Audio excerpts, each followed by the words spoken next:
Hi കുട്ടികളെ, മീൻ മുറിക്കാൻ അറിയാത്തവരുണ്ടെങ്കിൽ ഈ വീഡിയോ സ്കിപ്പ് ചെയ്യാതെ കാണുക കേട്ടോ. അപ്പോൾ എൻ്റെ അമ്മ മീൻ മുറിക്കുകയാണേ. പാര മീനാണ് കേട്ടോ. ഇത് ഇങ്ങനെയുള്ള കഷ്ണം മീനൊക്കെ മുറിക്കാൻ കുറച്ച് റിസ്ക്കാണ്. കാരണം ഇതിൻ്റെ തോലൊക്കെ ഇളക്കി കളയാൻ നല്ല പാടാണ് കേട്ടോ.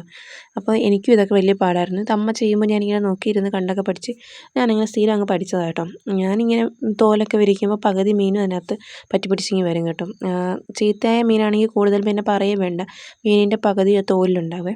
അപ്പോൾ എന്തായാലും അമ്മ മീൻ മുറിക്കാനൊക്കെ എക്സ്പേർട്ടാണ് കേട്ടോ. മീൻ മുറിക്കാനും മീൻ കറിയൊക്കെ വെക്കാൻ അടിപൊളിയായിട്ട് വെക്കും. അപ്പം മീൻ കട്ട് ചെയ്യാൻ അറിയാത്തവരുണ്ടെങ്കിൽ അമ്മ ചെയ്യുന്നത് കണ്ടു വെച്ചോളൂ കേട്ടോ.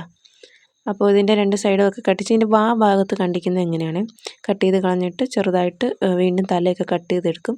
എന്നിട്ട് അതിനകത്തുള്ള വേസ്റ്റൊക്കെ എടുത്ത് കളയും കേട്ടോ. എന്നിട്ട് അതിനകത്തൊരു തരം പൂവുണ്ട്, അതിന് വേറെ എന്തെങ്കിലും പേര് പറയുമെന്ന് എനിക്കറിയില്ല കേട്ടോ. അത് മാത്രം എടുത്ത് കളഞ്ഞാൽ നമുക്ക് തല അത്രയും നല്ലതുപോലെ കിട്ടും കേട്ടോ. അത് കഴിഞ്ഞിട്ട് ആ കുടലിനും അതിൻ്റെ വേസ്റ്റൊക്കെ എടുത്ത് കളയുക. പിന്നെ ഇതിനകത്തുള്ള ചെറിയ ചെറിയ വേസ്റ്റൊക്കെ ഇതുപോലെ എടുത്ത് കളഞ്ഞിട്ട് വൃത്തിയാക്കി എടുത്താൽ മതി കേട്ടോ. അപ്പോൾ അതിനകത്ത് മീനിൻ്റെ മുട്ട ഉണ്ടായിരുന്നു. അപ്പോൾ ഇത് ഫ്രൈ ചെയ്യാൻ നല്ല ടേസ്റ്റാണ്. അങ്ങനെ അമ്മ അതെടുത്ത് വെക്കുന്നുണ്ട് കേട്ടോ. ബാക്കി ആ രക്തമൊക്കെ പറ്റിയതുണ്ടാവും. ഈ ഒരു ചെറിയ ചെറിയ വേസ്റ്റുകളൊക്കെ ഇങ്ങനെ എടുത്ത് കളഞ്ഞാൽ മതി. അതിന് ശേഷം മീൻ നമ്മുടെ ഇഷ്ടത്തിന് നമുക്ക് കട്ട് ചെയ്തെടുക്കാവുന്നതാണ് കേട്ടോ. അപ്പോൾ ഇങ്ങനെയാണ് എൻ്റെ അമ്മ മീൻ ക്ലീൻ ചെയ്യുന്നത്.